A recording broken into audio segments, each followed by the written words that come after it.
uzmanı, astrolojinin prensesi İpek Canbulat'la birlikteyiz. Değerli arkadaşlar, hepiniz hoş geldiniz. İpek Canbulat, hoş geldin yayınıma. Merhabalar Bilal abicim. Öncelikle özür dilerim. Bir anda bana atmış olduğun linki bir başkasına atmak durumundaydım. Eee, Estağfurullah. evet, senin izleyicilerine de buradan ben öncelikle selam, sevgiler gönderiyorum. Derler ya, salı günü sallanır derler ama ben vallahi enerjilere inanıyorum. Hiç de sallanmadı. Bilal abinin yayınlarında olmaktan da gurur duyuyorum. Açık Sağ ol. konuşmak gerekirse bugün aslında gökyüzünde değişik bir enerji var. Algılayabildiyseniz şayet. Konuşacağız bunları ama konumuzun ilk başlangıcı nedir bilmiyorum. Biz daha önceden çünkü böyle, doğaçlama giriyoruz, çalışmıyoruz. Evet Bilal abicim, seni dinliyorum. Sen bir şey söyledin şimdi. Gökyüzünde değişik bir şey var. Ne vardı? Enerji mi vardı? Bir şey var dedin. Nedir? Gökü Gökyüzünde, şu anda biraz evet, değişik bir enerji var. Biliyorsun ki Görebiliyor musun? dolunay vardı. Bir de Görebiliyor üzerine Merkür musun? retrosu gelince Efendim şu camları karıştı. perdeleri açsana bir şey değişik bir şey var diyor. İpek değişik biz görebilir miyiz? Açsak perdeleri Hayır, baksak. göremezsin ancak yaşayabilirsin şu anda. Şu anda Hissedebiliriz. Ha. yaşayabilirsin Yo, bunu. yo, açma. Eee Maneviyat, maneviyat. Hiç tartıştınız mı ya da evinizde bir negatif enerji oldu mu ya da bir gerilim oldu mu ya da bir kızgınlık, öfke oldu mu? Tarçın havlayıp duruyor sabahtan beri ya. Ondan etkilenmiş Ama, olabilir mi Tarçın? köpekler daha çok etkileniyor. Yani kediler değil ama köpekler daha çok etkileniyor. Depremleri de biliyorsun en önce hisseden köpeklerdir zaten. Peki, kedi Merhabalar. köpek dedin, kedilerden başlayalım. Kedilerin velayeti boşanma davası İstanbul. 2 tane kedi için, Buğra Bey erkek her 3 ayda bir kadına 10.000 lira nafaka ödeyecek ve nafaka Evet. süresi 10 yıl. 10 yıl boyunca ödeyecek kedilerin bakımı için. Ya, bu sence normal mi? Nasıl karşıladın bunu? İyi bir haber mi? Ne diyorsun bu konuda? Yani şimdi hayvanseverler buna sevinirler ama bir Evet, o kadar da çocukları olmadığı için, belki çocuk sahibi olamadıkları için kedileri ya da köpekleri evlat yerine koyanlar var. Ben saygı duyuyorum. Dolayısıyla ben bilmiyorum böyle bir davada gerçekten hakim ya da savcı evet. velayetini kedilerin veriyor mu? Hiç böyle bir şeyle daha önce karşı karşıya gelmedim. Ama Bilal abicim, bence iyi olmuş ya. Az buz para değil 10.000 lira. En azından kedilerin, tıraş masrafları, yemek masrafları, ne bileyim, işte, iğneleri, ilaçları, anlatabiliyor muyum? İç parazitleri de masraflı ev hayvanlarına A! bakmak. Bir tıraş Evet, bir tıraş bence iyi iki olmuş yani. bir tıraş 2.000 lira oldu hayatım. Aynen öyle. Ben öyle yapmıyorum artık. Çok veriyordum ama artık şey aldım, ne deniyor, alet aldım. Evet. Dolayısıyla kendim tıraş ediyorum ben. Çok da güzel, profesyonel gir, Trendyol'da var. Reklam Ya, yapmayayım da. bende var o aletler de tarçın yaklaştırmıyor, ısırıyor. Benimki de Isırıyor. vücudunu yaptırıyor ama burun ve yanaklarını yapamıyorsun mesela. Huylanıyor değil mi hayvan? Evet, evet. Isırır mı seninki de? Benimki hayır, benim ilk önceki köpeğim Cooker'dı, İspanyol Cooker'dı, vefat etti. O Evet. çok ısırıyordu, Tarçın'dı onun adı da. O benim ilk göz ağrımdı. İşte, o uzun yıllar anne olamadığım zaman onu avutuyordum kendime. O yüzden bu dava beni çok enteresan gelmedi bana ya da çok yadırgamadım. Hayvanseverler için iyi yani bu. Tabii ki velayetini hakim vermesi ya da ona 10.000 TL maaşı bağlaması da çok da iyi olmuş bence. Evet ve bu 10.000 lira nafaka kediler için her sene enflasyon oranında artacak. Enflasyon Evet, oranında da resmi enflasyon, ülkenin enflasyon rakamına göre artacak. Kediler için çok iyi oldu tabii. Kediler için çok iyi oldu. evet. Bunu da dün akşam Uzak Şehir dizisi vardı ve reyting rekoru 2025 yılının reyting rekorunu kırdı Uzak Şehir dizisi. Bir müsaade edersen kısaca bahsedeyim dün akşam olan bitenden. Şimdi Şeyi mi diyorsun? Özür dilerim, lafını balla böldüm. Boran karakteriyle oynayan bir adam var. Ozan Akkaya o mu? Akbaba, Akkaya diyorum, Akbaba. Ozan Akbaba'nın, kardeşini oynayan, Boran karakteriyle oynayan, Burç Tamam işte, Kümbetlioğlu. Sinem Ünsal'la birlikte oynanan. Anlat bakalım. Evet, Ha, evet, evet. çok izlemem. Sinem Ünsal'ın dizisi. Bu, Ozan Akbaba'nın canlandırdığı Cihan'ın ağabeyi Boran karakteri ve komadaydı. Komadaydı. Uzun süredir bu dizide, bölümlerdir, haftalardır komadaydı ve dün akşam canlandı. Adam kalktı, komadan kalktı adam. Allah Allah. Komadan kalktı. O komadan kalktığı zaman, o yataktan kalktığı zaman reyting tavan olmuş ki sabahleyin bir geldi reytingler, İpek. Evet. Totalde yani tüm seyircilerde 17.07. Bu bir rekor. 2025 yılında böyle bir reyting, 2024'te de 17'ye kadar çıkan hatırlamıyorum. Eee, ve share rating izlenme oranı biliyorsun. Share de izlenme payı. Share Evet. yani o andaki açık televizyonların, Türkiye'deki açık televizyonların %46.21'i Evet. bu diziyi izlemişler. Share açık Ama bir şey televizyonlarda söyleyeceğim. bir Ben bu oran. diziyi Evet, izlediğimde ben Sinem Ünsal'ı son derece başarılı ve yetenekli. bravo. Zaten çok da güzel bir kız. Çok da beğeniyorum kendisini. Ama tabii ki burada seyirci çok önemli. Evet, Acaba seyirci burayı izliyor mu? Seyirci buna ne gözle bakıyor? Yahut bana kalırsa bir kere izledim, senaryo süperdi. evet. Ondan sonraki yorumumu sana bırakıyorum. Anlatabiliyor muyum? Çok iyi anlatıyorsun. Seyirci de bu diziyi çok sevdi. İkinci sezonu bu sezon. Seyirci de çok ilgiyle bekliyorlar ve şu anda Türkiye'de en çok izlenen dizi bu ve başrol oyuncusu Sinem Ünsal ödüllendirildi. Didem. Bugün açıklandı. Ödül töreni yakında yapılacak. Filmsan Vakfı'nın Evet. Filmsan Vakfı'nın sinema dizi ödüllerinde yılın en iyi kadın dizi oyuncusu ödülüne layık görüldü Sinem Ünsal. Yakında tören düzenlenecek, bir gece düzenlenecek, yemekli bir davet düzenlenecek ve orada ödülünü alacak Sinem Ünsal. Vallahi bilmiyorum yani bu dizi hakkında ne düşünüyorsun? Uzak Şehir 2 yıldan beri olan bir şey galiba. Doğru mu? 2 yıldır İkinci var bu. sezonu, ikinci sezonu. Eee, Peki sen 2 Sinem yıldır Ünsal'ı değil işte nasıl 2 buluyorsun? sezon. Ha. Sinem Ünsal'ı nasıl buluyorsun? Ben vallahi yani şöyle söyleyeyim, Ozan Akbaba için bir yorum yapamayacağım ama ben Sinem Ünsal'ı çok beğeniyorum. Çok yetenekli, bir defa son derece güzel. Güzel. Gerçekten diziye de yakışıyor. Dizi de 10 numara. Senaryo süper, oyun süper. Yani Sinem Ünsal süper. Ne anlatayım ki ben? Ben senin bana anlattıklarınla bakıyorum şöyle bir, bazıları çok hoşuma gidiyor, bazıları da aman diyorum yani sıradan. Ama burada sadece Sinem'i izlemek için giriyorum, inan. Çok güzel, çok güzel. Evet. Bu arada bakıyorum sana herkes selam söylüyor. Herkes merhaba diyor sana. Teşekkürler, Ama sağ ol, eksik burada olmayın. Kaplumbağaları sormuşsunuz, sonra anlatacağım. Bunlar benim ritüellerim. onları da anlat. Kaplumbağalarım. Bir Evet, kaplumbağamız eksikti. O evet. da geldi ama çok güzel şeyler. Altın mı yoksa onlar? Dubai'den Hayır mi canım, getirdin? değil. Dubai'den Onlar gelirken şu mi anda getirdin? hayır. Kuzey Kıbrıs Türk Cumhuriyeti'ndeki başbakanın çok yakın arkadaşı var. Juju Fatoş diyorlar. Onun bana hediyeleri. Ta 10 yıl önce hediye etmiş ama ben bunların enerjilerine inandım. Ne güzel. Bu yo, şimdi bir şey hatırladım. Kuzey Kıbrıs Türk Cumhuriyeti'nin sen orada yaşıyorsun. Eee, Evet. en kuzeydeki o uzun burun var ya, orada yaşıyor değil mi bunlar? Bu deniz kaplumbağası mı? Bunlar şeyi diyorsun, Caretta caretta'yı diyorsun. Evet, Onlar dip Karpaz'da Dip ve aynı Karpuz dediğim zamanda yer. dip Burun. Karpaz'da. Evet. Ama Bunlar onlar şeyde mı? de var mesela, eee, Alsancak'ta da şey var ya, Merit Otel'in olduğu yerde özellikle Besim Bey, Besim Tibuk Evet. bunlar için özel yerler yaptırdı. Mesela benim gittiğim plajda inanamazsın, çukurlar var böyle. Bunlar için özel yapıyorlar. Çok seviyorlar bunları. Karettalar için çukurlar var. Yumurtalarını oraya bırakıyorlar. Görmen lazım. Ay, ne güzel, ne Akşam güzel. yumurta koyuyor, sabahleyin 90 yüzü ordu halinde denize gidiyorlar kumdan. Hepsi Çok tatlılar. yumurtalardan çıkıp gidiyorlar. Çıkıp Çok çıkıp güzel. gidiyorlar. Küçük küçük yürüyüp yürüyüp gidiyorlar. Ben seviyorum. Ben hayvanların her cinsini seviyorum. Sadece soğukkanlı 2 hayvandan nefret ediyorum. Vardır diyorum onda da bir keramet yani. Bu yılan fareden hiç hoşlanamadım. Peki, Tarkan severler buraya. Tarkan biraz önce bir paylaşım yaptı. Teşekkür ederim. Kendisi Evet. video çekti, attı. Gördün mü o videoyu?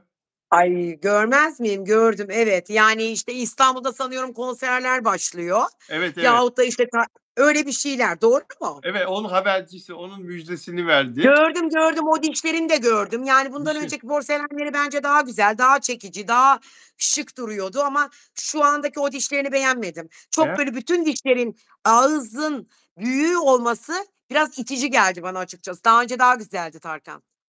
Tarkan'ın ağzı diş mi olmuş, sıf diş mi olmuş diyorsun görünümü yani öyle mi görüldü? Öyle yani diş. Öyle görüldü. Diş. Aynen öyle diş. Çiğdem Aslan Argun devamlı sana yazıyor. İpek Hanım geçen gün ne güzel bir yorumda bulundu. Başkasının mutluluğunu çekemeyen insanlara Allah hiçbir şey vermez. Kimse hakkında kötü düşünmeyin ki kötü olmayın dedi.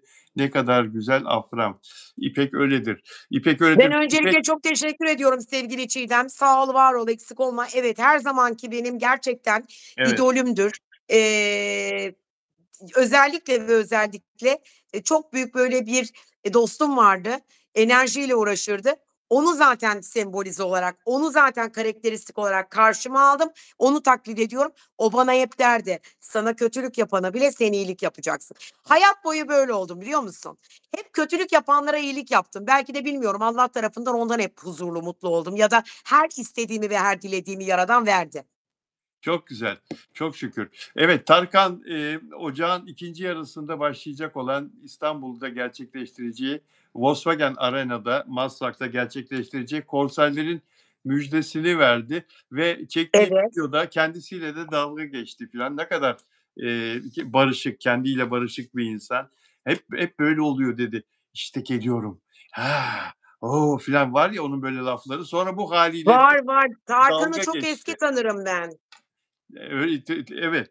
Tarkan Anlatmıştım daha önce. Çok eski tanırım Tarkan'ı. Ben 19 yaşındayken benim saçlarıma ilk kaynağımı Tarkan yaptırtmıştı. Nasıl vesile oldu anlamadım. Evet. Nasıl vesile oldu Tarkan? Ya, işte, benim bir arkadaşım vardı, rahmetli oldu Esin. Evet, Onun arkadaşıydı. Kadıköy'de oturuyorlardı. Bir gazeteci arkadaşım vardı Alpay diye. O tanıştırmıştı. O zaman da, emm, bir, şey çıkarıyordu, single mıdır artık, kaset midir, CD mi ne diyorsanız. evet, evet. İlk. İlk "Asla anladım. Vazgeçmem" olabilir miydi acaba bilmiyorum. Alpay, o meşhur Alpay'ımız. Daha sonra Tarkan Meşhur, evet, evet. ters düştü. Sonra, işte, öyle arkadaş olduk, Esin götürdü. Birbirimizi çok bu 35-40 yıl oluyor neredeyse. Biliyorum, Yaşım benim 54 biliyorsun. biliyorum, biliyorum. İşte böyledir. İpek de dobradır. Yaşını söylemekten de çekinmez. Evet, Peki 54 yaşındayım ve yıllardır tanıyorum onu ama sonradan Nişantaşı'nda gördüğümde tanımamazlıktan geldi. Saygı duydum çünkü ünlü oldu. ah, ah hayat, ah hayat. Peki, Maalesef öyle, maalesef öyle. eee, Uzak Şehir dizisinden bahsettik. Bu arada geçen gün sizlerle Bereketli Toprakları konuştuk arkadaşlar. Pazartesi günü. Bugün ne salı? Geçen gün dediğime kusura bakmayın. Dün yani. Biraz yoğun çalışınca günlerde böyle çok şey geliyor. Bereketli Topraklar dizisi pazar günü yayınlanıyor. Biz pazartesi konuştuk ve bu dizi yayından kalkar demiştim size. Hakikaten bugün bu dizinin yayından kalkacağı haber verildi, duyuruldu. Ne yazık ki Engin Akyürek'in ilk başarısız olduğu dizi oldu Bereketli Topraklar. Başrolde Engin Akyürek ve Gülsüm Ali var ama reytingi bir türlü yükselemedi. Hatta birilere kadar inince 30 Kasım'da final yapılacak. Biliyorsunuz diziler yedekli çekilir devamlı. Ellerinde yedek bölüm olduğu için hemen önümüzdeki hafta bitirmiyorlar. 30 Kasım'da ellerindeki bütün dizi bölümleri yayınlayacaklar. 5. bölümde final yapacaklar. Pazar günü son, bölümü AB'de Ama 1.86 bakın ne almış. diyor yorumlarda, bak Nuray Atanım yazmış, "Güzel değil bu dizi. Ben taşacak bu denizi anlatıyorsan ben de tutulmadığını duydum." Ne düşünüyorsun bu konuda mesela? Tutulmadığını duydun değil mi? İnsanlar Tutulmadı bu, insanlar tutulmadı. yani senaryoyu beğenmediler. Yine Güneydoğu'da toprak kavgası, işte aşiretler Ya, arası kavga. pardon, özür dilerim. Burak oynamıyor mu burada Burak Yörük? Yo, yo, o taşacak bu denizde. Tamam Taşacak bu işte deniz. taşacak Bu bu denizi bereketli söyledim ben. topraklar, bereketli toprakları O konuşuyorum. da tutmadı, o da tutmadı. Bereketli Tutmadı topraklar bunlar. tutmadı. Tutmadı. Tutmadı. Taşacak. Çünkü yani Afra oynamıyor, Mert oynamıyor. Nasıl tutulsun? Afra ve Mert'le ilgili İpek'te ilginç bir, sizlere söyleyeceği, anlatacağı ilginç bir konu var. Biraz sonra onu konuşacağız ama ondan önce ondan önce peki Burak Yörük dedin, onu konuşalım. Şimdi bu Taşacak Bu Deniz dizisi, Karadeniz hikâyesi çok seviliyor ve Burak Yörük'le Eva Maya da orada dizide çok öne çıkan 2 sevilen oyuncu. Dizinin içinde birbirlerine yakınlaşıyorlar filan da, Burak Yörük gerçek hayatla ilgili bir şeyler söyledi. Eee, Taşacak Bu Deniz dizisindeki partneri Ava Yaman için Ava Evet. doğal bir yetenek. Harika, Hı hı. iyi kalpli genç bir kadın. Geleceği çok parlak. Ne zaman bir şeyi olsa, bir şeye ihtiyacı olsa yanında olmaya çalışıyorum dedi Burak Yörük. Ben senden rica ettim. Burak Yörük İkizler Burcu dedim. Valla Yayında 26 Mayıs doğum tarihi olduğunu söylediniz. evet, Ben de bak olduğunu gördüm ama, pek olumlu şeyler söyleyemeyeceğim. Yani dolayısıyla bu, eee, ya, çok olumlu görmüyorum, öyle söyleyeyim. Çok fazla detay sorma bana. Anladın? hayır, hayır, şunu sormak istiyorum. Şimdi Burak Yörük nişanlı 2 yıldır bir müzisyen kızla. Çok da güzel Tamam, nişan. sarışın kızı demiyor musun? Evet, Güzelcene sarışın bir kız. çok da güzel bir kız ve çok aşıklar Bir birbirlerine. saniye ya, bu kız. Öyle Hı. olduğunu biliyoruz. Çok aşık olduklarını biliyoruz ve, eee, Ava Maya da çok güzel bir kız ve 19-20 yaşında. Dizinin içinde birbirlerine bir elektriklenme oldu. İlginçti, Burak Yörük'ün canlandırdığı karakter dizide nişanlı. Gerçek hayatta da Evet, nişanlı ama, evet. bazı fanlar şimdiden onlar gerçek hayatta da sanki böyle Afra ile Mert gibi, birlikte olabilirler mi, bir arada olabilirler mi diye de böyle yorumlar filan Yani, yazıyorlar. ben onların, ben şimdi açık konuşuyorum ama, Açık, yani, açık. hiçbir hayattaki evliliklerin garantisi o yok. Dolayısıyla ben onlara baktığım zaman, uyumsuz gördüm. Hatta bir ayrılık var. Bakın açık konuşuyorum, size ayrılık. Hiçbir zaman böyle bir yorum yapmak istemezdim, üzgünüm. Çünkü her zaman sevgiye saygım vardır ama maalesef baktığım zaman bunların harita değil ama yorumladığımda ikizler, mümkün değil. Yani, zaten belli bir dönemde, hepimiz duyacağız. Bu ilişkinin pek sonu yok, öyle söyleyeyim. Burak Yörük'le nişanlısı için, gerçek hayattaki nişanlısı için mi böyle söylüyorsun? Yani Burak Onun Yörük'ün genel anlamda hayatıyla ilgili söylüyorum. Bu nişanlısından ayrılır, başka birisiyle nişanlanır, onunla da yok. Çünkü, nasıl anlatayım, karakteristik olarak gördüğüm zaman Burak Yörük'ü bakıp incelediğimde zaten onun, burcu da onu söylüyor ki anormal sosyaliteden kafası dağılıyor. Bir de fena çocuk değil. Çevresi de bakın görüyorsunuz yani. Sosyal iyi bir hayatı çocuk, geniş, etrafında çok ilgi alaka görüyor. iyi bir Hoş da bir insan, çocuk. iyi bir insan değil mi? İyi bir insan, insan olarak ha? Bakın, insanlık ayrı bir şeydir, karakteristik özellikler ayrı bir şeydir. Anlatabiliyor muyum? Bazı Evet, insanların kader ağları vardır. Yani kadersel çizgileri, o bu çizginin dışarısında. Yani normalin dışarısında. O nişanlılık, evlilik ona göre değil. Ona uygun değil o karaktere. öyle mi? Peki bu çocuk Evet. neyin kafasında? 2 sene evvel bu kızla 6-7 yıldır birlikte. Tamam, biliyorum, biliyorum. Müzisyen Bu kız. Çok evet, da güzel kız. çok Çok güzel. gönül ister olsun ama yok, yani Peki sıkıntı bıraktı. 2 yıl evvel bu kıza nişanlanalım, evlilik teklif ettiğinde o zaman bir coşkuyla, bir istekle, bir arzuyla evlilik teklif ediyor ama kendinden emin değil mi demek istiyorsun? İkizler Burcu böyle midir? Evet, evet, evet. Ne denir ona? Maymun Geldi iştahlıdır. hemen Yani karşısına gelen ilk insanı analiz etmeden, etüt etmeden duygularına kapılıp bir aşk sarhoşu olur. Ama maalesef aşk sarhoşluğuyla aşkla evlilik çok başka şey. Evlilikte bazı, ne bileyim, doneler vardır. Yani ben mesela öyle düşünürüm. Eğitimim eğitimime, ailesi aileme, huyu huyuma, suyu suyuma. Hani aman kaşı gözüne aşık oldum. Bu hataları insanlar hayatta bir kere yaparlar. Bir daha yapmazlar, anlatabiliyor muyum? Ama bu genç bir çocuk. Olabilir. İnsanlar biliyorsunuz ne zaman tekamül eder, ne zaman insanlar eğitim alır, ne zaman bu hayatta başarılı olur? Bütün bu sınavları ve imtihanları verdi atlattıktan sonra.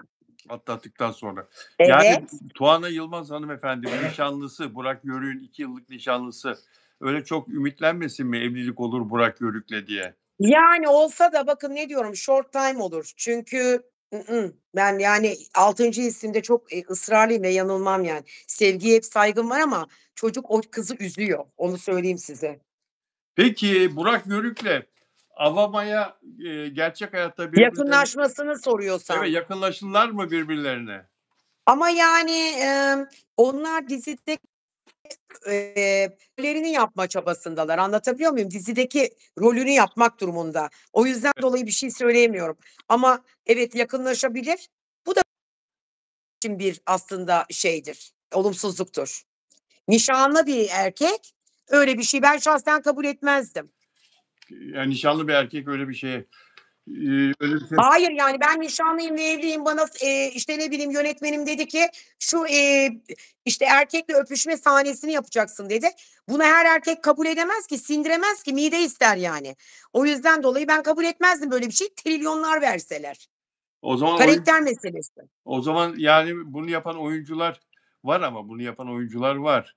Ama Hande var da Erçel evleniyor. mesela. Genelde gördüğüm kadarıyla bu oyuncu bunu yapıyor, sonra da o oynadığı partneriyle ya nişanlanıyor ya evleniyor. Hande Erçel bunu yaptı mesela. Yaptı. Barış Arduç'la öpüştü. Dilini de ağzının içine soktu hatta öpüşürken Ay, Barış ay, ay, Arduç'un. ay, ay, tövbe estağfurullah. Vallahi ondan 2 hafta sonra da, Hakan'la ayrıldılar. 2 yıldır birlikte, 3 yıldır birlikte oldukları Hakan Sabancı'yla ayrıldılar ama sebebin bu olduğu hiçbir zaman konuşulmadı. Ama sebebi bu. Adam, şeymiş yani, doğruyu yapmış, kusura bakma. Bunu hangi erkek kabul edebilir ki? Başka bir erkekle bir de artı bir defa insanın psikolojisini bozar bu. Sürekli beyninde bir travma yaratır. Anlatabiliyor muyum? Sanalda olan bir olay, realite hayatta gerçekleştiği zaman o insan, yani partneri için söylüyorum, sürekli o sahneyi gözünün önünde pekleştirir. Ne bu evlilikten bir hayır olur ne de nişanlılıktan. A! Hayır beklemesinler. Kesinlikle. Başka soracağım bir soru var mıydı? Sana her zaman her konuda danışmak istiyorum ama, eee, Estağfurullah. estağfurullah, yani, senin hayat tecrüben, sosyal çevredeki gördüklerin, yaşadıkların hepsi bunların bir bilgi birikimi Sağ bizler için. olasın. Rica Çiğdemciğim ederim. bekle sırasıyla canım. Ha. Evet. Şimdi şunu sormak istiyorum. Peki, bu Güllü'nün, ölümünü araştıran bir muhabir var. Esra Erol programındaki Caner Toygar. Caner'i mi söylüyorsunuz? Evet, Caner Toygar. Caner Toygar bugün bir video çekti. Dedi ki, "Beni bu Güllü'nün çocukları tehdit ediyor." dedi. "Buralardan git, buralara gelme. Ne geliyorsun buralara? Buralarda bu konuları araştırma, yeter artık." diye aracıyla kendisine bu tehdit, şarkıcı Güllü'nün çocukları. Caner söylüyor. "Beni onlar" diyor, "aracıyla haber yolladılar. Buralara gelme." Ben dedi buradayım dedi. Şu anda Çınarcık'tayım. Meydana doğru yürüyorum. Bana vuracaklarını, beni kıracaklarını söyleyenler gelsinler bekliyorum diyor videoda Caner. Çocukları kapat. Evet. Bu konuyu kapat demişler Caner'e. Bu konularda gelip de buralarda çekim yapma, haber yapma. Bu konuları bırak. Yani Güllü'nün vefatını ne şekilde öldüğünü araştırma diyorlar. Sen de hem Ama Çınarcık'ta. Bilal abicim sadece, evet, Caner benim çok eski bir arkadaşım. Evet, Hayatta birtakım o Caner'in de böyle, şeyleri vardır ha, korkmaz, böyle geniş yüreklidir. Ne bileyim, bir agresifliği de vardır onun ama Caner görevini ve vazifesini yapıyor. Uzun yıllardan beri Esra Erol ve eşi sahip çıktılar Caner'e. evet, Caner çok iyi, gerçekten bir bence muhabir oldu. Alakasız bir olaydı. Yani evlenme programında olan bir başlangıçla şu anda muhabirlik yapıyor. Şimdi sadece bunlar Caner'i tehdit etmediler. Bugün ben izledim televizyon programında. Kervan Bey var, Güllü'nün kızının arkadaşı, onu da tehdit etmişler. Yok bu karını Kervan Bey arayacağız, yok Güllü'nün kızının sevgilisi, evli olduğu söylenen adam değil mi? Güllü'nün evli, evli evet evli. sevgilisi. Hatta Güllü'nün kızına Yalova'da bir kafede, hatta böyle bir AVM'nin içerisinde en alt katta bir kafede, deniz otobüslerinin karşısında bir Evet, yer açtı ona. Sonra da, devretmişler. Ama Güllü'nün kızı bu beyefendinin anlattığına göre çok, çok, çok, çok maddi açıdan destek olmuş, paralarımı yedi. Yedirmeseydin kardeşim aklın fikrin yok muydu senin? Yedirmeseydin şimdi ne oldu? Yani öküz öldü affedersiniz, ortaklık bozuldu. Şimdi ne değişti? hımm. Vermeseydin, yedirmeseydin, kafeyi açmasaydın, karını da aldatmasaydın değmeyen bir insanla. O zaman çekeceksin bunları. Yok efendim tehditmiş mehditmiş. Katlanacaksın başına geleceklere. Evet, yani Tuğyan, ve erkek kardeşi ve kardeşi bazı şeylerin ortaya çıkmasından endişe ediyorlar anladığım kadarıyla. Yani Evet, bazı evet. şeyler konuşulmasın, anlatılmasın, bilinmesin, kamuoyu bunu ama savcı böyle düşünmez ki. Şimdi böyle yaparak aslında şüpheleri daha çok üzerine çektiler, insanları tehdit ederek. Şimdi bakın Hükümeti bütün Çınarcık halkı bunlardan yaka sikmiş. Şu anda da ben Çınarcık'tayım biliyorsunuz. Aman Dolayısıyla dikkat ben bir et. gün böyle sosyal medyada yayın yapıyordum. Yayın yaptığım sırada çok enteresan ki inanmadılar bana. Ben de gittim oradan geçerken yayın sırasında gösterdim. Sonra bir taksiye bindim. Evet. Taksici ertesi günü numaramı verdim. Beni aradı. "Ay abla" dedi, "beni tehdit ettiler." Haydi canım. Niye? "Neden?" dedim. "Seni de arıyorlarmış." dedi. "Arasınlar, ben buradayım, adresim de burada. Bana ulaşmak zor değil ki, ben korkmam ki hiçbir şeyden." Ben, orada yayın yapıyorum. Yayın sırasında da söylüyorum doğruyu. Yani, işte, kapının önündeyim, şu muhabirler var, bunlar var vs. Sonra dedi ki ben orada bir olay anlattım. Dedim ki yayın sırasında Balıkesir'e götürmüş taksici, Balıkesir'de de bir, çocuk varmış dedim. İşte, Güllü'nün manevi oğlu. İnan ne aleyhinde konuştum, ne tanırım beyefendiyi, ne, bilirim. Hiçbir şey de söylemedim. Sadece dediğim bu. O kadını bize bu diye taksiciyi tehdit ettiler. Taksici ertesi gün işi bıraktı. Kaçtı korkudan ama ben buradayım, korkmuyorum bak. Kaçmıyorum yani. Tehdit edebilirler, gayet normal. Onlar hep tehdit ediyorlar zaten. Bunlar yasaklı madde Ama ticaret yapan şöyle söyleyeyim, insanlarla da Bilal abicim şöyle yasaklı söyleyeyim. madde ticareti yapan insanlarla da ilişkisi olduğu söyleniyor bu çocukların. Bilal abi ben, Kendileri de bu işi gözümle görmediğim şeylere çok fazla inanmam. Ama Evet. ben bunları duydum. Yani ben bunları zaten baştan duydum. Dediler ki Güllü'nün kızı yaptı bunu dediklerinde bekleyin dedim. Bu bir iddia yani bir bekleyin bakalım bir. Emniyet ne diyecek yahut da, cinayet masası ne diyecek? Ben çünkü inanmıyorum. Ben bir tek İstanbul Cinayet Masası eski amiri benim arkadaşımdı sevgili Mesut Demirbilek. Bana derdi ki İpek bak böyle oldu, şöyle oldu. Ben ona hayranlıkla dinler izlerdim. Çözmeyeceği ya da çözemediği bir cinayet yoktu.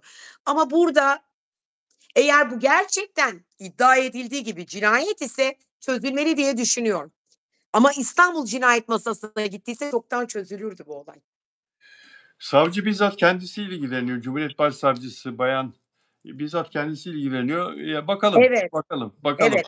Eee, Ama şöyle söyleyeyim, itibarları hiç kalmadı. Çünkü hiç olmayacak, böyle, abuk subuk platformlar var, ismini vermeyeceğim ama bu tabii bir Instagram ya da, işte, ne bileyim, bir YouTube falan değil. Siz de biliyorsunuz ne olduğunu. Her, kesimden olan insanlar. Dolayısıyla oraya girip orada hiç böyle, samimiyet kurulmayacak yahut kendilerini kanıtlamak için bir şeyler yapan insanlara çıkıp oralarda çık medyaya, çık televizyona, kendini orada ifade et.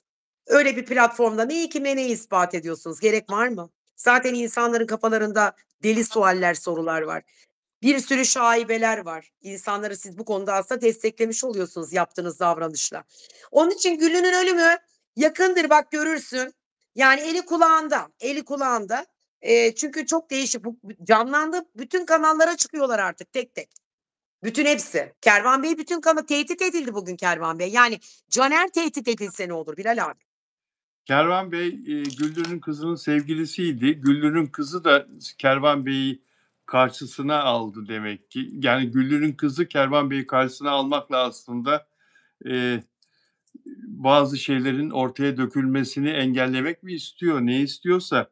Fakat, bu iş, böyle şeye döndü, yani kim kimi, susturursa, kim kimi daha fazla tehdit ederse filan kişisel husumete döndü. Bana gelen bilgiye göre şu önümüzdeki 10 gün içinde bu konuda bütün gerçekler ortaya çıkacak. 10 gün içinde her şey ortaya Evet, çıkacak dedi. çıkacak. Tabii ki de Gül çıkacak. Çünkü bu Evet, dönemde zaten hiçbir şey çıkmaz ortaya. Çünkü neden diyeceksin? Hem dolunay vardı hem de Merkür retrosu vardı ama biliyorsun Merkür retrosu 29'unda gidiyor. Gittiği zaman zaten birtakım enerjiler değişiyor. Normal döngümüze gireceğiz. Dolayısıyla olayları daha, güzel, daha saflığıyla ve temizliğiyle, analiz edip önümüze düşecek. Bilinmeyen şeyler ortaya çıkacak. Bak dikkat et 29'una. 29'u sonrası tekrar konuşacağız.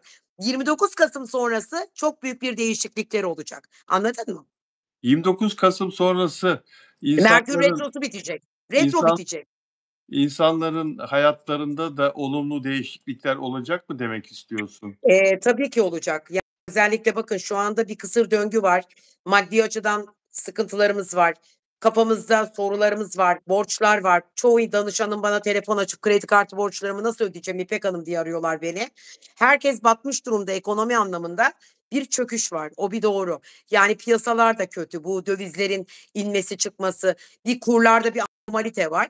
Dolayısıyla bir uyumlu açıların etkileşeceği bir döneme girileceği dönem 29'u. 29 Kasım yani 9 Kasım'da başlayan Merkür Retrosu 29'unda bitecek. Ve o an sabah sanıyorum 09.47'de ya da 09.45 gibi Akrep Burcu'nda bir yeni ay gerçekleşecek. Duyuyor musunuz beni? Duyuyorum, duyuyorum, Heh, dinliyorum, seni yeni dinliyorum. ay gerçekleşecek. İşte yeni ayla birlikte bu retronun da bitmesi o kadar enteresan ki bak retro var, dolunay var, kötü. Ama şimdi yeni ay var, retro bitiyor, çok güzel.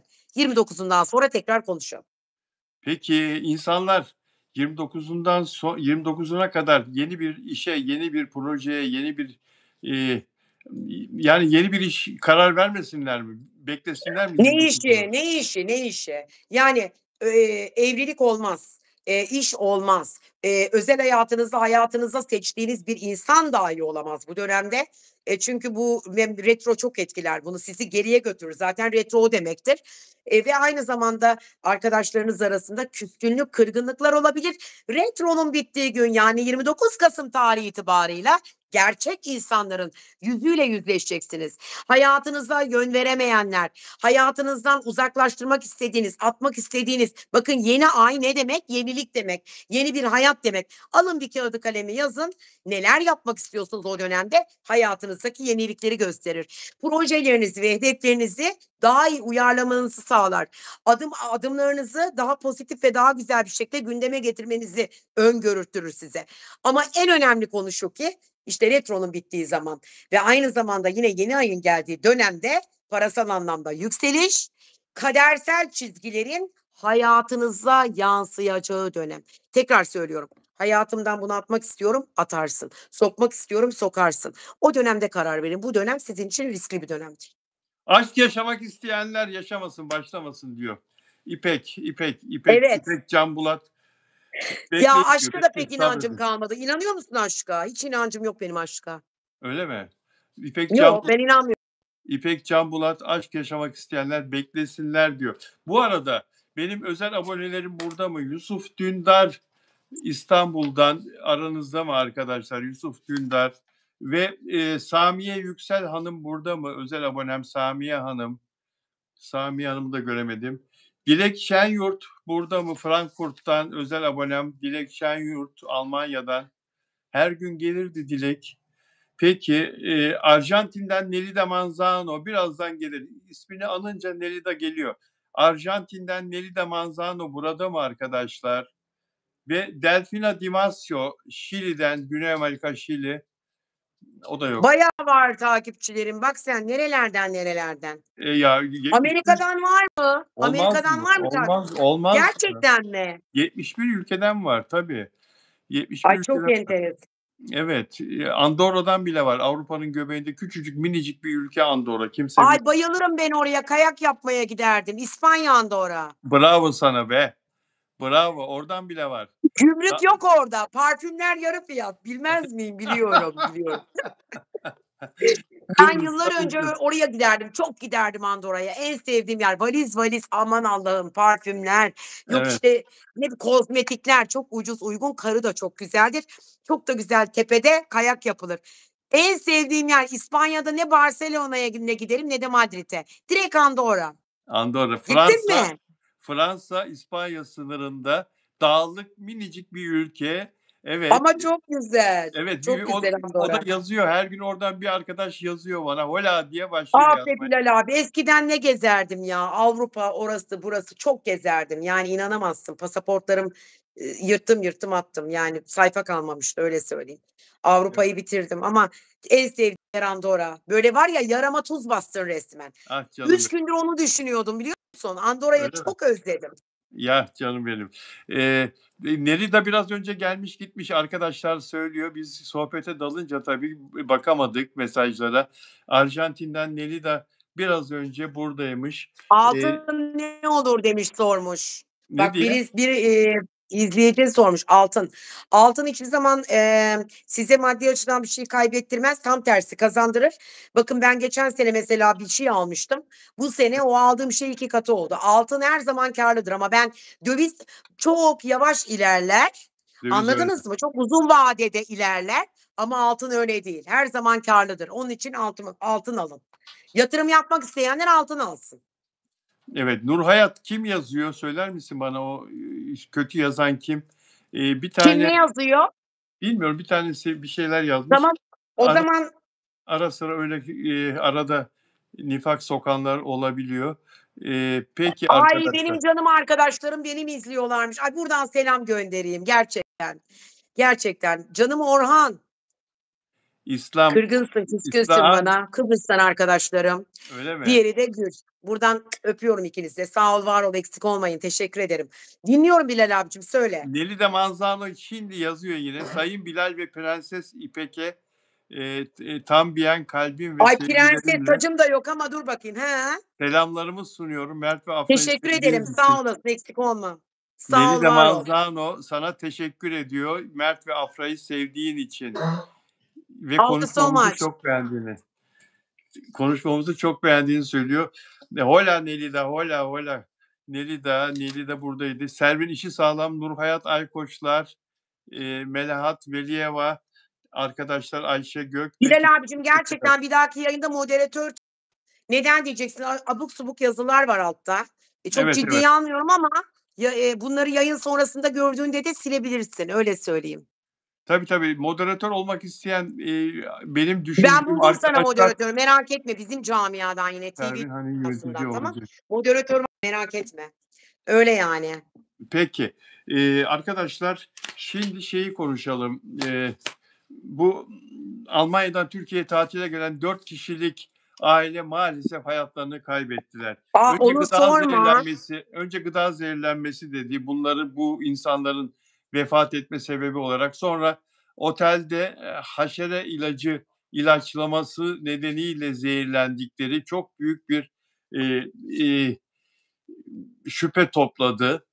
Şu anda ağır basıyor ki bunlar böcek ilacı nedeniyle zehirlendiler. Henüz daha kesinleşmemekle beraber, böyle inanılıyor. Herkes buna inanıyor. Ne diyorsun sen? Bu konuda bir Vallahi tahlilin Bilal var abicim, mı? öncelikle ben bu konuyla ilgili olarak şunu söyleyeceğim. Çok üzgünüm Evet, gerçekten. Çünkü yurt dışında gurbetçi sayılıyor. Ülkesine, vatanına geliyor bir şeyler. Önce dediler ki midyeden zehirlendi dediler. Ben evet, hiç midyeden zehirlensem ben zehirlenirim. Çınarcık gibi bir yerdeyim şu anda ve inanmazsın, sahillerde midyeciler dolu. Tamam, kültür midyesi yiyorum. Çünkü o midyeler biliyorsunuz siz demir atıklarının yanında ve aynı zamanda paslı demirlerde yetişiyor. Eskisi gibi deniz temiz değil. Müsilaj var Marmara Denizi'nde. Eski temizlikler, eski berraklıklar yok, kalmadı. Dolayısıyla o müsilaj döneminde yasaklandı. Yasaklandıktan sonra da bu midyeleri şimdi çiftliklerde üretiyorlar. Buna istinaden ben güvenip alıyorum. Eskiden de güvenip yiyordum. Çünkü ben Bostancı Suadiye arasında oturduğum için. Sen de bilirsin. Meydan büfe var, bilmem ne var, üçler var, falandı filandı. Oradan alıyorum ben, yiyordum. Fakat bu midye olayı Ortaköy'de gitmişler de güya midyede, işte, zehirlendi diye çıkarttılar. Sonra dediler ki kokoreç yendi. Ondan sonra başka bir şey. Bence bir otelde müşteri varken asla ilaçlama yapılmamalı. O aynen, zaman bu insanlara soruşturma açılmalı. Bence bu aynen, benim naçizane fikrim. aynen. Alüminyum fosfit maddesi bu ilaçlama, yapan şirketin Teşekkür kullandığı ederim Orhancığım, sağ ol. ilaçlama yapan Evet, dinliyorum. Hı. ilaçlama yapan şirketin kullandığı alüminyum fosfit maddesi ve bunun, son derece zararlı bir, kimya olduğu söyleniyor ve zehirli ve bunun panzehiri de yok. Panzehiri de yok. Şimdi şu anda Adli Tıp Kurumu bu ölen 4 şahıstan aldığı kanı inceliyor. Eğer kanın içinde bu alüminyum fosfit kalıntıları bulunursa kanın bileşiminde, buradan zehirlendikleri, ilaçlamadan zehirlendikleri ortaya çıkacak. En son Servet Böcek, ailenin babası hayatını kaybetti. Dünyanın en şanssız ailesi diyorum ben bunlara. Eee, Çocuklar Masal, Kadir Muhammed, Anneleri Çiğdem, babaları Servet, soyadları Böcek. Ne diyorsun? Tamam, Bunda şimdi ben önce, şunu da söyleyeceğim. Şimdi evet, yine güleceksin. Belki de güleceksin. Belki mesleki yapacağım yorumla da alay edebilirsin. Eee estağfurullah. Seninle hiç alay Çünkü şunu etmiyorum. söyleyeceğim Bilal abi. Bak Evet, şimdi bazen insanların isimlerinin ve soyadlarının enerjileri var. Bak var. şimdi dikkat et, soyad Böcek. Böcek ilacından ölüyorlar. Bu neye benzedi? Geçen gün de yine yorum yapmıştım. Kadersel döngüler, isim analizleri, numeroloji, bu benim mesleğimle alakalı durum. Dolayısıyla baktığım zaman bu ailenin soyadı Böcek. Yanlış. Yanlış bir soyad. Yanlış bir soyad. Çünkü Neden? bu böcek kelimesi bakın ne Ne oldu? Olumsuz bir enerji getirdi. Dolayısıyla ilaçtan zehirlenme oldu. evet. Çekti. Anlatabiliyor muyum? Böcek Enerjiyi ilacı, çekti. böcek ilacı, Böcek, böcek ilacının enerjisini çek. böcek Evet, doğru böcek bunlar. soyadını mı çekti böcek ilacı? Böcek Evet, soyadını çekti. Çekti. İsim çekti. analizleri var. Soyadlarda da böyle saçma sapan soyad olmaz. Mesela bir arkadaşım var, soyadı Demirbüken. Demir A, büken. a, a, a! Demirbüken.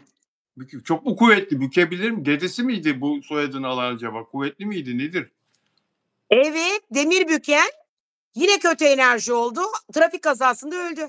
Allah Allah. Demirlerin altında mı kaldı, öldü Ya, yani? enerjiye çok evet, ben inanıyorum, yani, isimlerin değil ki sadece, soyadların da enerjileri var, anlatabiliyor muyum? Demirlerin altında kaldı tabii. Hani büküyordu, bükmedi, Allah. büküldü.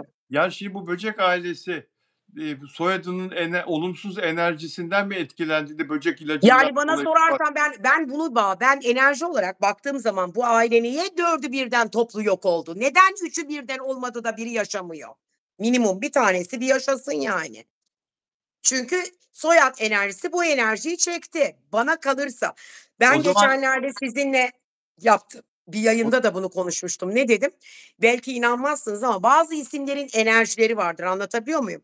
Bazı isimlerin. Mesela bana bir isim sor. Ben sana hemen onu analiz yapayım. yok, o zaman şimdi bunlarla ilgili, bu rahmetlilerle ilgili çeşitli iddialar vardı ölüm sebebi olarak. O zaman sen şimdi doğrudan diyorsun ki hiç öbürlerini konuşmaya gerek yok. Ölüm sebepleri E, böcek ilacı zehirlenmesi, ama öyle mi? ama Bilal abi şimdi şöyle bir olay var. Siz bana dediniz ki, otelde bir ilaçlama olmuş, ilaçlamadan dolayı. Ben de varsayım olarak bunu düşündüğümde yahut da bunu söylediğimde tabii ki bu olay eğer gerçekten zehirlenmeseydi bu enerjiyi çıkıyor. Evet, doğruluyor. %90 doğruluyor ve ben buna Böcek inanıyorum. Ben midye falan inanmıyorum. O yok midyeymiş, kokoreçmiş. Yıllardır yiyoruz, yıllardır.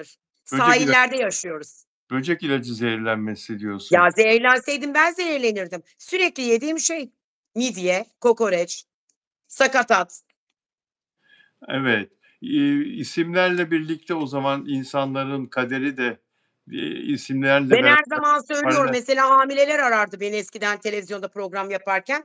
İşte, doğumuma çok az kaldı, bebeğimin adını ne koymalıyım? Yani bir tanesi hatta hiç unutmuyorum sormuştu bana. Dedi ki bana, neydi bakayım? Derin su koyayım mı? Heh, hiç unutmuyorum, derin su. Allah Allah!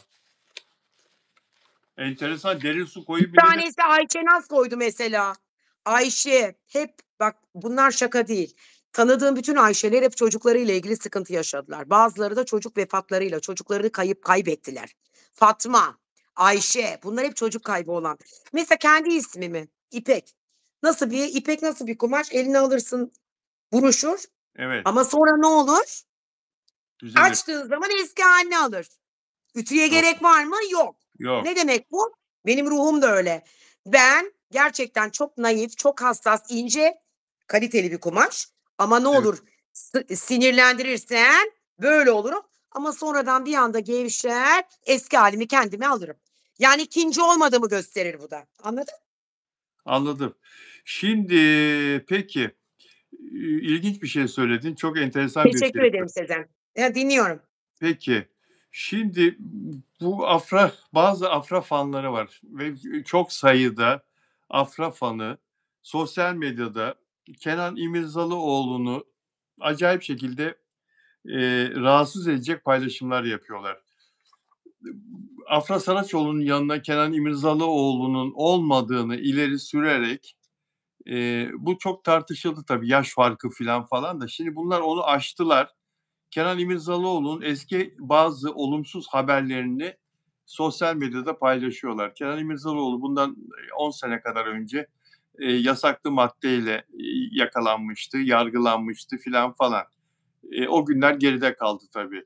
Ama bu haberleri servis ediyorlar şimdi sosyal medyada Kenan İmirzalıoğlu'nu küçük düşürmek için. Evet. Ben bunu hiç doğru bulmuyorum.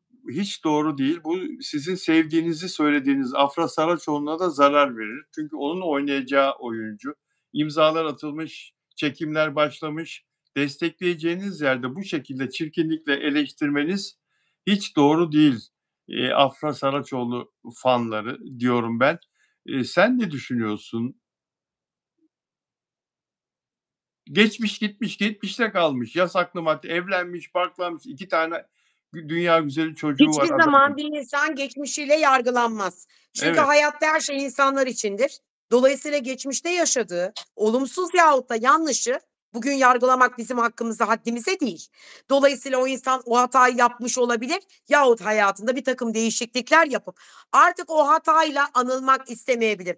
Sadece Kenan İmirzalıoğlu mu? Bir sürü insan var geçmişiyle sıkıntı yaşayan, medyada gördüğümüz. Ama hepsi hayatlarına devam ediyorlar. Yani o hatayı yaptı diye hep hayat boyu o hatayla gidecek diye yargılamamız yanlış. Biraz insanları kendi haline bırakın. İnsanların özelleriyle çok ilgilenmeyin. Kendi hayatınızla ilgilenin. Ne kadar enerji bir başkaları yoluna, uğruna o güzel enerjinizi heba ederseniz hiçbir zaman mutlu olamazsınız. Bunu unutmayın. evet, doğru söylüyor. İpek de benim gibi düşünüyor. Bu kafadan çıkın yani. Yanlış yapıyorsunuz. Bırakın Kenan İmirzalıoğlu ile uğraşmayı. Artık dizi başlıyor. Bakalım ekrana gelecek olan projeyi destekleyelim. Afra Saraçoğlu'nu destekliyorsunuz demektir diziyi desteklemeniz. Bırakın su kendi yolunda aksın. Peki bir de Mert Ramazan Demir'in bugün bir fotoğrafı yayınlandı. Bize Bir Şey Olmaz dizisinde oynadı en son Miray Daner'le. O dizinin setinde çekilmiş Miray Daner'le ve dizide bir çalışan bayanla birlikte üçünün bir fotoğrafı yayınlandı. Hayranları Mert Ramazan Demir'e ait bir fotoğrafı, bir görseli çok uzun zamandır yeni bir görseli görmemişlerdi. Ona çok hasret olduklarını hep yazıyorlar, söylüyorlardı hayranları. Bugün Evet. çıldırdılar. Bugün çıldırdılar. Bu fotoğraf bir aylık bir fotoğraf. Eski olmasına rağmen hayranları bugün aman Allah'ım sosyal medya ne sevinç, ne sevinç, ne kadar Mert Ramazan Demir'le ilgili ne paylaşımlar, ne yorumlar. Yani sana şunu soracağım. Bu bir çılgınlık aynı zamanda. Bir ünlüye duyulan büyük bir sevgi, bir hayranlık. Hayranlık. Afra'ya da böyle. Şunu soracağım. Bu gerçek bir sevgi mi sence? Yoksa bu alışkanlıktan doğan bir tutku mu? Yani bu çocuklara, Afra'ya ve Mert'e duyulan bu yakınlık, bu büyük sevgi gerçek bir sevgi mi? Tutku. Ne diyorsun? Tutku. Tutku, öyle mi? Tutkuyla sevgiyi karıştırmamak lazım. Tutku nedir biliyor musunuz? Bir şeye dalarsın, seyredersin o diziyi ve içinde yaşarsın.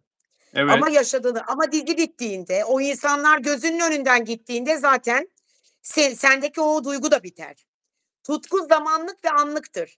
Gelip geçicidir. Sevgiler ise ebedidir ve kalıcıdır.